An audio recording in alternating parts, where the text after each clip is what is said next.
നിങ്ങൾ റെഗുലറായിട്ട് എക്സസൈസ് ചെയ്യുന്നുണ്ട്, ഹെൽത്തി ഡയറ്റ് പ്ലാൻ ഫോളോ ചെയ്യുന്നുണ്ട്, എന്നിട്ടും വെയിറ്റ് കൂടുന്നുണ്ടോ? Is it relatable? It may be due to cortisol. Cortisol നമ്മുടെ ശരീരത്തിൽ ആവശ്യമായ ഒരു ഹോർമോണാണ്. പക്ഷേ ക്രോണിക് സ്ട്രെസ് കാരണം കോർട്ടിസോളിന്റെ അളവുകൾ സ്ഥിരമായി ഉയർന്നു നിൽക്കുന്നത് സ്ത്രീകളുടെ ആരോഗ്യത്തെ പല രീതിയിൽ ബാധിക്കാം.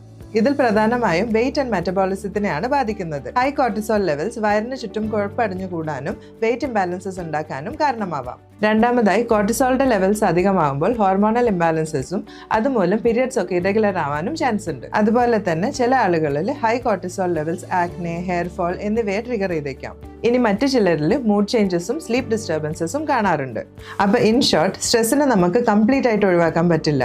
ബട്ട് ലൈഫ് സ്റ്റൈൽ മോഡിഫിക്കേഷൻ, അതായത് റെഗുലർ എക്സസൈസ്, അഡിക്വേറ്റ് സ്ലീപ്പ്, അതുപോലെ തന്നെ ഹെൽത്തി ഫുഡ് കഴിച്ച് നമുക്ക് സ്ട്രെസ്സിനെ മാനേജ് ചെയ്യാൻ പറ്റും.